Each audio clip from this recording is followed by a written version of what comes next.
कहानी की शुरुआत होती है। हमें एक ऐसी जगह का सीन दिखाते हैं जहाँ के आसमान में मौसम बिगड़ रहा है, बारिश हो रही है, बिजलियां कड़क रही हैं। उसी आसमान के नीचे खून की नदियां बह रही हैं। इन्हीं अनगिनत लाशों के बीच एक खूबसूरत सी दिखने वाली लड़की अपने हाथों में खंजर लिए कहती है, क्विंग फैंग तुम सच में कुछ तो हो। इवन तुम्हारे ऊपर 100 फोल्ड एजिंग इफेक्ट चल रहा है, उसके बावजूद तुमने एंशिएंट गॉड रूइन को क्लियर कर लिया। 100 फोल्ड एजिंग इफेक्ट का मतलब कि तुम्हारी उम्र 100 गुना तेजी से बढ़ रही है। वो लड़की कंटिन्यू करती है कि भले ही इस गॉड्स रूइन को तुमने क्लियर किया हो, पर ये divine artifact eye of judgment मैं ले रही हूँ। इस तरफ क्विंग फैंग बहुत ज्यादा घायल अवस्था में खांसते हुए कहता है, क्यों आखिर ऐसे समय पर तुमने मुझे धोखा क्यों दिया?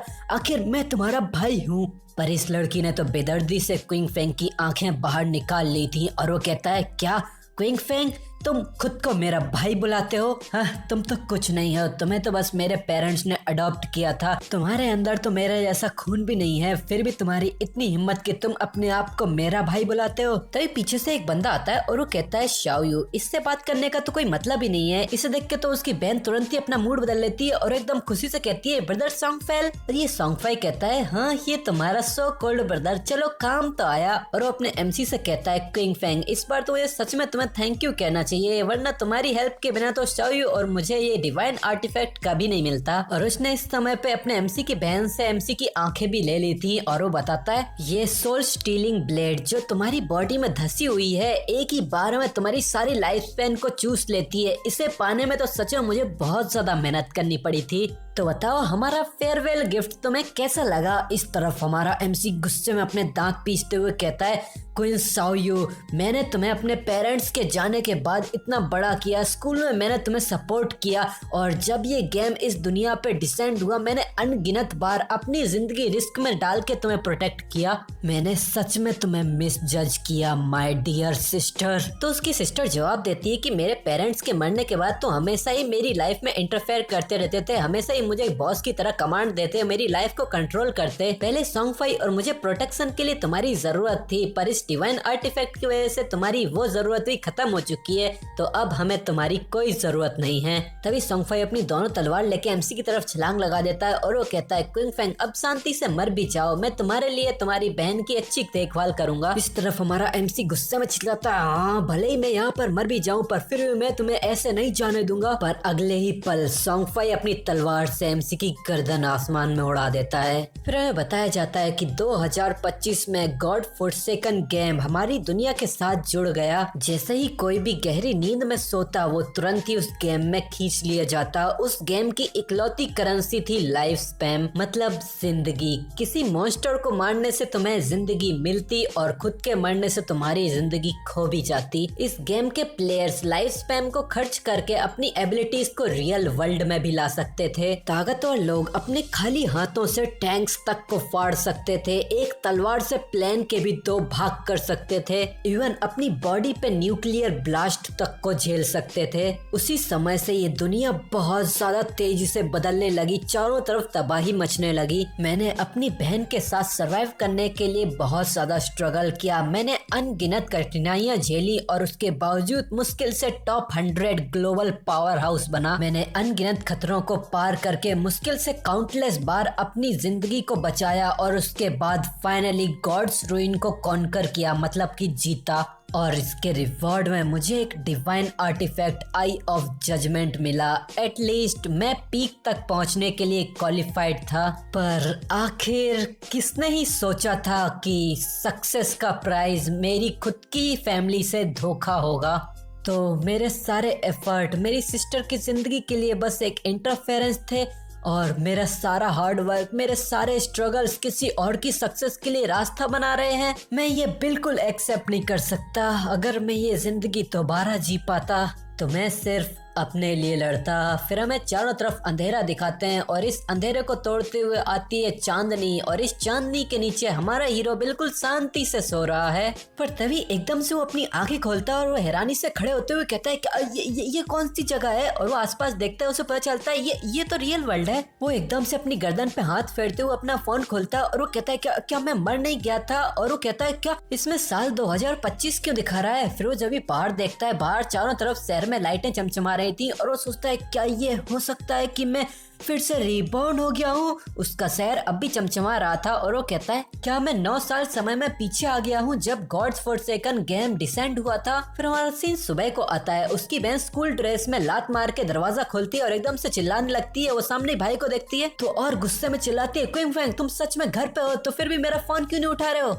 यहाँ अपना एमसी तो बस चैन से कॉफी पी रहा था और वो इस लड़की को देखते हुए याद करता है अरे हाँ मुझे अब याद आया जब फोर्सिकन गेम इस दुनिया में आया था उसी दिन मेरा अपनी बहन से बहुत बड़ा झगड़ा हो गया था उस सॉन्ग फाई की वजह से। और वो अपने पास्ट लाइफ को याद करता है जहाँ उसकी बहन बहुत ज्यादा गुस्से में डस्टबिन सब बाहर फेंकने लगी थी और वो जोर से चिल्लाती है क्या मैं तो बस उसे सपोर्ट करने के लिए गई थी तुम इसमें इतनी बड़ी डील क्या बना रहे हो। तुम्हें तो समझ में भी नहीं आता कि ब्रदर सॉन्ग फाई अभी कितनी बड़ी डिफिकल्टी में हो और इसी टाइम पे तो मुझे उनकी मदद करनी चाहिए। एमसीयू बताता है कि गेम डिसेंड होने से पहले ये साओबाई एक अंडरग्राउंड आइडल था और मेरी बहन शाओयू ये तो उसकी ऑब्सेस्ड फैन थी। सॉन्गफाई ऊपर से तो बहुत ज्यादा ग्लैमरस और बहुत ही अच्छा लगता है पर अंदर से वो बहुत ही ज्यादा घटिया किस्म का इंसान है जिसने कई सारी फीमेल्स को ट्रिक किया और उनसे सारे पैसे ऐंठे इवन उनकी बॉडीज तक को बेच दिया उसने। और शाओयू को स्कैम होने से बचाने के लिए मैंने उसे इसके आसपास भटकने के लिए भी रोक दिया पर इसके अंत में मेरे ऊपर इसकी लाइफ को कंट्रोल करने का इल्जाम लगाया इसने। या क्विंगफेंग अपने पास्ट को याद ही कर रहा था तो ये लड़की यहाँ एमसी की तरफ उंगली करते हुए चिल्लाने लग जाती है क्या तू बहरा हो गया है जब मैं तेरे सामने इतनी जोर से चिल्ला रही हूँ तो ऐसे एक्ट क्यों कर रहा है कि जैसे तू मुझे सुन ही नहीं सकता। ये सब तुम्हारी वजह से हुआ है कि मेरे ब्रदर सॉन्गफाई अब टॉप रैंक से इस मंथ में नीचे गिर चुके हैं। अगर तुमने मुझे पैसा नहीं दिया उन्हें रैंक अप कराने के लिए तो मैं अभी अपना एमसी रख के सीधा इसके गाल पे चांटा देता है और ये जो ग्रिप एकदम सामने सामने बनी थी ना इससे ऐसी चट आवाज आती है कि एक ही बार में ये लड़की पीछे जाके गिरती है। और ये थप्पड़ा इतना ताकतवर था कि इस लड़की का गाल सूज जाता है मुंह से खून आने लगता है और ये लड़की कांपने लगती है और ये कहती है क्या क्विंगफेंग तुमने सच में मुझे मारा।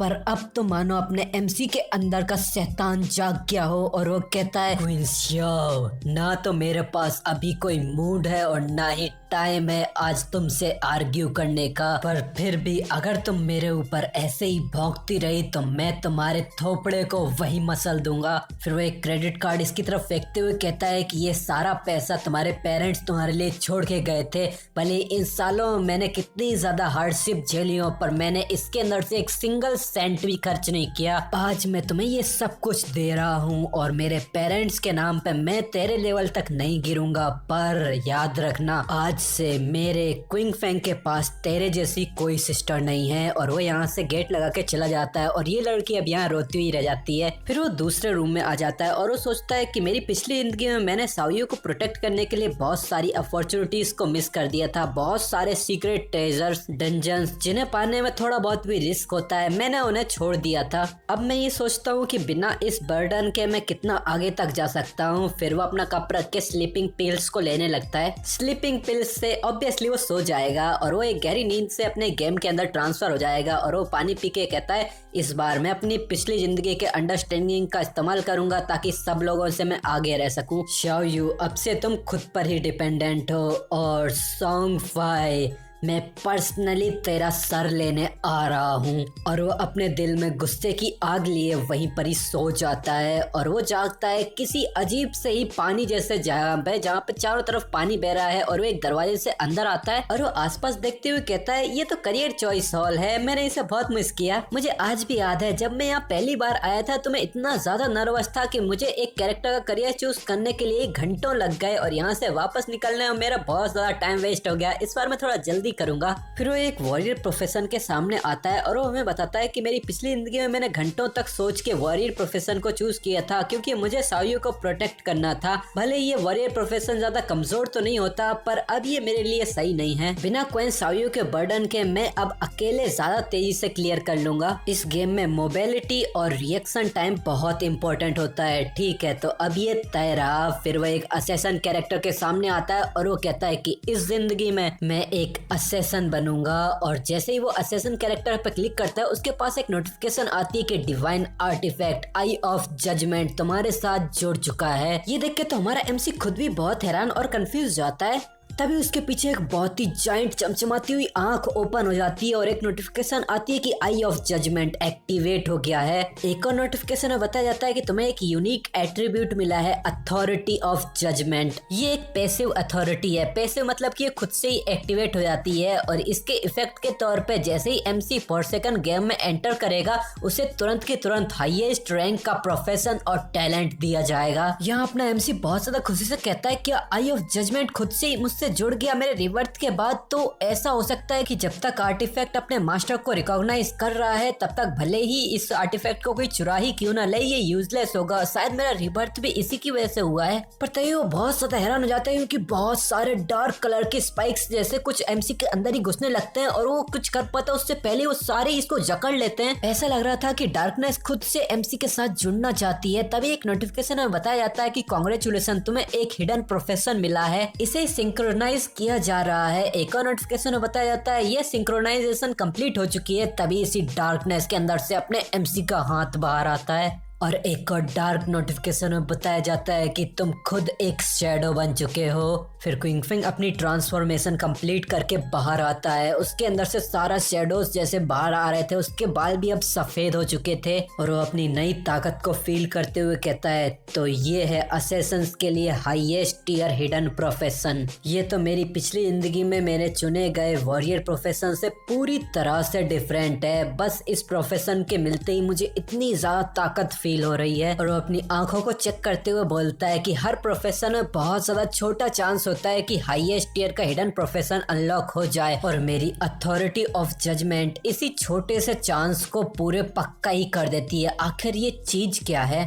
तभी अपना MC आसमान में उड़ने लगता है और उसके पीछे कुछ आंख जैसा ओपन होता है। उसके सामने दो नोटिफिकेशंस आती हैं। पहली में लिखा था अथॉरिटी ऑफ जजमेंट इस यूनिवर्स में सबसे ज्यादा जेन्युइन, एंशिएंट और प्राइमल अथॉरिटी है। इसकी ताकत रूल्स एंड ऑर्डर को भी सप्रेस करती है। तुम टेम्परेरीली अभी इसकी ताकत का इस्तेमाल नहीं कर सकते क्योंकि तुम्हारे पास डिविनिटी ही नहीं है, तो एक्टिवली तुम इसका इस्तेमाल नहीं कर सकते। पर इसके पैसिव फीचर्स अनलॉक हो चुके हैं। इसे देख के अपना MC बहुत हैरान हो गया था और वो कहता है क्या प्राइमल अथॉरिटी जो रूल्स एंड ऑर्डर को भी सप्रेस करती है? मेरी पिछली हिंदी में गॉड फोर्सेकन गेम के 7वें साल में एक बहुत ही पावरफुल प्लेयर इस गॉड अमेंडेंट रिलम को छोड़कर रिलम ऑफ ऑर्डर में चला गया था। इसके बाद ही ह्यूमैनिटी को पता चला कि इस दुनिया में ऑर्डर्स की पावर भी एग्जिस्ट करती है। पर इनफैक्ट इसके बाद कोई और ऐसा प्लेयर आया ही नहीं जिसे पावर ऑफ ऑर्डर मिली। मैंने ये कभी सोचा भी नहीं था। अभी तो मैंने अपनी जर्नी को बस शुरू ही किया है और मुझे अभी से ही एक प्राइमल अथॉरिटी मिल गई जो ऐसे लॉ एंड ऑर्डर को सप्रेस करती है। तो इसका मतलब जैसे ही मैं इस गॉड फोर्सेकन लैंड को छोड़कर रिलम ऑफ ऑर्डर में चला जाऊं और डिविनिटी को हासिल कर लूं, वैसे ही मैं इस आई को एक्टिवली यूज कर पाऊंगा। तो अब लगता है मेरी जिंदगी का एक नया गोल बन चुका है। फिर एक नोटिफिकेशन आती है कि प्रोफेशन चेंज कंप्लीट हो चुका है, तो अब अपना एलियस चुनो। एलियस का मतलब शायद से नाम होता होगा, पर अपन अभी के लिए एलियस ही बुलाते हैं। तो अपना MC सोचता है क्या एलियस? हाँ, अब जबकि मेरा प्रोफेशन शैडो से जन्मा है तो चलो मेरा नाम भी अब शैडो ही होगा। तो एक नोटिफिकेशन आती है कि अब तुम्हारा एलियस है शैडो और तुम अब गॉड फोर्सेकन लैंड में एंटर कर रहे हो। और एक आवाज आती है कि ये बंजर जमीन अनगिनत मॉन्स्टर से भरी पड़ी है, तो सावधान रहना। वो तुम्हें पूरी तरह से चीर फाड़ के रख के तुम्हारी लाइफ स्पैन चुराने के लिए हमेशा तैयार होंगे। यहाँ टाउन छोड़ के और मॉन्स्टर को मारने पे तुम्हें ट्रेडेबल लाइफ स्पैन मिलेगी जिससे तुम ट्रेड कर पाओगे। पर अगर तुम इस गेम में मरते हो तो तुम आधी लाइफ स्पैन खो दोगे, दोनों ट्रेडेबल और नॉन ट्रेडेबल। फिर हमारा MC एकदम शैडो की झक्कास एंट्री के साथ अपने टाउन में ट्रेवल करके आ चुका है और एक आवाज आती है कि ये एरिया है शेल टाउन, एक ऐसा सेफ जोन जहाँ पर कोई मॉन्स्टर नहीं है और प्लेयर्स भी एक दूसरे पर हमला नहीं कर सकते और लाइफ स्पैन के लूज करने की स्पीड है 1x। मतलब कि जैसे तुम्हारे रियल टाइम में रियलिटी में लाइफ स्पैन जाती है, जिंदगी गुजरती रहती है, वैसे ही गेम में भी गुजरेगी, मतलब उतनी जिंदगी खर्च होगी। वहीं उसे बगल में बहुत सारे लोग भी बातचीत करते हुए दिखाए जा रहे होते हैं। एक कह रहा होता है कि ये कौन सी जगह है, ये प्रोफेशन एलिस क्या चीज है। एक दूसरा कहता है मैं तो नाइट शिफ्ट करके आया हूँ और शायद मैं तो हेलुसिनेट कर रहा हूँ। इन्हें देख के अपना MC सोचता है क्या इतने सारे लोग पहले यहाँ पर गेम में आ चुके हैं? जल्द ही अलग अलग जगहों से, अलग अलग कंट्रीज से पावरफुल लोग भी यहाँ पर आएंगे जो लॉ एंड ऑर्डर के पूरी तरह से इस दुनिया में बदल देंगे। और यहाँ पर लोग एमसी को देख रहे थे तो वो कहते हैं क्या ये किस तरह का प्रोफेशन, ये हमसे इतना ज्यादा अलग कैसे लग रहा है। दूसरा कहता है इसके हाथ में डैगर देख के ऐसा लग रहा है कि ये एक असेसन है, तो एक असेसन भी था। वो कहता है मैं भी तो एक असेसन हूँ, मैं इसकी तरह कूल क्यों नहीं लग रहा हूँ, और इसकी स्टेटस में देखो इसके पास तो स्किल्स भी हैं। अपना एमसी सोचता है अगर मैं उन कंट्रीज के पावरफुल लोगों से आगे रहना चाहता हूँ तो मुझे जल्द से जल्द प्रैक्टिस करके और पावरफुल बनना पड़ेगा। प्रैक्टिस किसी का इंतजार नहीं करती, मेरे पास समय वेस्ट करने का टाइम नहीं है। वो जैसे ही आगे बढ़ने लगता है उसके सामने लाइट चमकती है और वो अपना मुंह छुपा लेता है। वो सामने दिखाते हैं बहुत सारे लोग अपनी बुरी बुरी हालत में यहाँ पर टेलीपोर्ट होके आए थे। वो सब चिल्ला रहे थे आओ, तो हम मरने के बाद सीधा टाउन में टेलीपोर्ट हो जाते हैं। पर तो एकदम से बहुत सारे लोग चिल्लाने लग जाते हैं क्या वो जंगली मॉन्स्टर कितना ज्यादा ताकतवर है, बस एक ही बाइट में उसने हमारी आधी टीम को खत्म कर दिया, हम उससे कैसे फाइट कर सकते हैं। वो तो बस एक लेवल 1 का क्रोरल था, हमारी पूरी ताकत से हमला करने के बाद भी हमने सिर्फ 1/3 उसकी हेल्थ कम की थी। एक जोर से चिल्लाता है मेरी लाइफ स्पैन, मैंने अपनी आधी जिंदगी की लाइफ स्पैन खत्म कर दी। फिर ये लोग एक लड़की के पास आने लगते हैं, सिस्टर लीजी अब हमें क्या करना चाहिए। ये लड़की भी अपना सर पकड़ के कह रही थी फिर तभी अपने एमसी को भी देखती है जो कि बहुत इसे अजीब लग रहा था। अपना एमसी सोचता है एक ऐसा आर्चर जिसके पास छोटा बो और एरोस है, लगता है इसके पास भी एक हिडन प्रोफेशन है। फिर ये लड़की एक घमंडी मुस्कुराहट के साथ अपने एमसी के पास आती है और वो कहती है कि बिग ब्रदर लगता है कि तुम्हारे पास भी एक हिडन क्लास है, चलो क्या तुम हमारी टीम को ज्वाइन करना चाहते हो। बाहर के मॉन्स्टर सच में बहुत ही खतरनाक हैं। एक मॉन्स्टर ने हमें एक ही बार में खत्म कर दिया, हम उन्हें अकेले के दम पे हैंडल नहीं कर सकते, हम लोगों के पास एक्सपीरियंस है। अपना एमसी सोचता है क्या एक्सपीरियंस, मरने का एक्सपीरियंस है क्या तुम लोगों के पास, और वो कहता है नहीं कोई जरूरत नहीं है। और एमसी बस इतना बोल के आगे जाने लगता है तो इस लड़की के साथ ही सारे एमसी के ऊपर चिल्लाने लग जाते हैं क्या इतना ज्यादा प्रिटेंड कर रहा है, अगर हम 5 उनको बीट नहीं कर पाए तो अकेला ही क्या ही कर लेगा, हमने बोला ना कि बाहर के मॉन्स्टर कितने ज्यादा खतरनाक है, ये तो बस अकेला जाके मरने की सोच रहा है। तो एक बंदा थोड़ा चालू था और वो कहता है ज्यादा इसके ऊपर चिंता मत कर, ये एक हिडन क्लास का नोबल बंदा है, अगर ये अपन को बीट भी नहीं कर पाया तो अकेला वहाँ से भाग के तो आ ही सकता है। ये लड़की अपने एमसी का स्टेटस चेक करती है तो वहाँ पर उसका नाम उसको शैडो दिखाई देता है, तो वो कहती है कितना हाई एक्ट कर रहा है। फिर ये लड़की अपने लोगों से कहती है कि चलो इसे ही फॉलो करते हैं और देखते हैं कि इसके पास कौन सी स्किल है, हो सकता है कि हमें इससे इन मॉन्स्टर्स के ऊपर कोई नई जानकारी मिल जाए और हो सकता है कि हम इसे मरते हुए भी देखें।